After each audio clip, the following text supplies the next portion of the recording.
그래서 저는 어떻게 보고 있냐면 웨이지 프라이스 스파이럴, 그러니까 임금이 인플레이션을 거꾸로 올려놓는 현상은 없을 거로 봐요.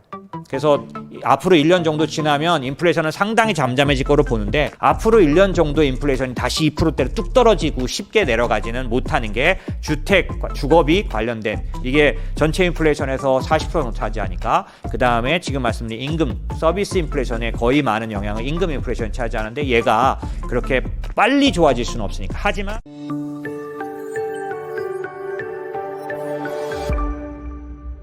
그런 면에서 지금 현재 물가를 어떻게 보면 되겠냐, 이건 굉장히 중요한데, 충분히 물가가 조절되고 있냐라고 본다면 그 부분은 당연히 뚜렷한 편입니다. 보시면 물가는 상품 물가, 그 다음에 PPI가 CPI에 주는 영향, 그 다음에 서비스 물가, 뭐 이런 것들을 보면 되는데, 상품 물가는 일단 상품 물가에 가장 많이 차지하는 중고차 관련된 지표는 현격하게 하락하고 있기 때문에, 특별히 상품 물가 중에서 예를 들면 가수요에 의해서 주문했던 그런 것들이 기본적으로 하락하고 있는 것들은 공급망 관련된 지표에서 나타나기 때문에 상품 물가는 상당히 조절되는 느낌이 많고, 그 상품 물가를 좌우하는 것 중에 생산자 물가가 CPI에게 영향을 줘서 물가가 올라가는 부분이 있는데, 생산자 물가의 CPI 전이 부분들이 상당 부분 하락하고 있어요. 그래서 보시면 ISM의 공급자 배송 시간 지수가 뚝 떨어졌죠. 그리고 그 다음에 완성재 PPI 관련돼서 전이 지수가 뚝 떨어졌어요. 그런가 하면 오른쪽에 보시면 가공 단계별 물가 지수의 영향력이 전부 다 내려오고 있죠. 이게 무슨 말이냐면, 생산자 물가가 올라가면 시간차를 두고 CPI, 소비자 물가가 올라가게 돼 있잖아요. 그런데 생산자 물가가 높아진 부분들의 하락이 나타나기 때문에 이 전이 부분이 CPI에게 시간차를 두고 진행되는 게 아니라 반대인 거죠. 그래서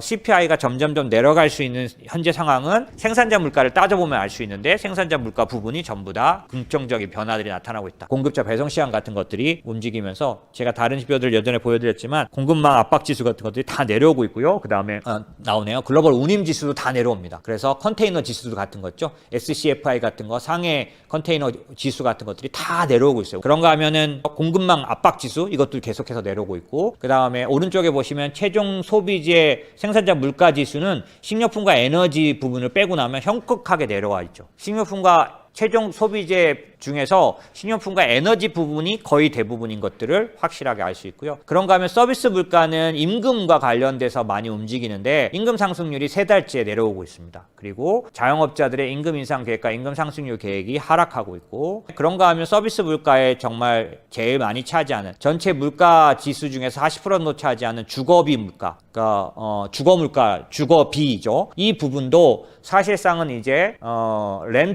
렌터 인덱스가 있고 오너 인덱스가 있는데, 이 두 개가 모두 지금 고점 부분에 있어요. 그래서 얘는 쉽게 떨어지지 않는다. 왜? 시간차, 여기 보시면 이제 시간차를 18개월 정도 차이 나거든요. 18개월, 19개월 레깅을 계산하고 나면 꼬부라져 있는 거죠.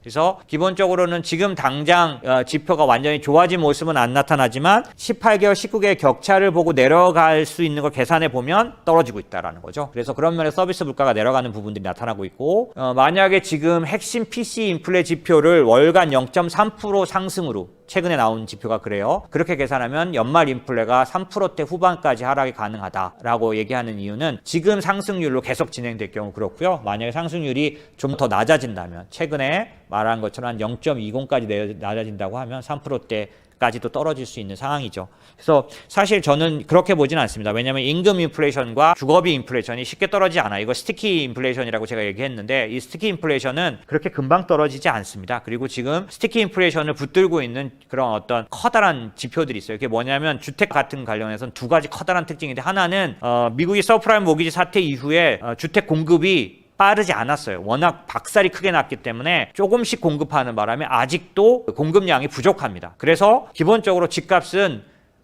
모기지 금리 때문에 뭔가 굉장히 많이 주택 경기가 하락할 것 같지만 그렇지 않을 것 같아요. 왜냐하면 미국은 모기지 제도가 독특한 모기지 제도를 갖고 있습니다. 그게 뭐냐면, 여러분들이 혹시 한국에서 모기지 금리를 대출을 받아보셨으면 상상도 할 수 없는 특징을 미국 모기지 대출을 갖고 있는데, 뭐냐면 내가 30년 모기지 금리를 지금 요즘처럼 한 5%대 6% 초입에 계약을 해서 이제 대출을 시작해도요, 내년도에 만약에 모기지 금리가 1%로 떨어지면 바로 갈아탈 수 있습니다. 미국만 사실은 다른 나라에서는 제가 본 적이 없는데 미국은 그래요. 확실히. 제가 그걸 보고 굉장히 놀랐는데 모기지 금리를 내리면 경기가 살아납니다. 왜냐하면 바로 다 갈아탈 수 있기 때문에. 한국은 안 돼요. 한국은 중간에 갈아탈려면 내야 되는 돈이 너무 커서 못 갈아타게 돼 있죠. 하지만 미국은 만약에 모기지 금리가 내년도라도 갑자기 금리가 내려가면 바로 갈아탈 수 있습니다. 그러니까 무슨 특징이 있냐면 미국 사람들이 집을 살 때 진짜 필요하다면 지금 사고 내년도에 갈아타면 돼요. 떨어진다면. 그래서 모기지 금리가 올라가면 아예 집을 안 사겠구나라는 생각은 좀 다릅니다. 그렇지는 않을 것 같아요. 그래서 미국의 주택 관련된 그런 지표는 그렇게 쉽게 떨어지지 않을 거라고 저는 스티키 인플레이션 중에 하나로 보고, 두 번째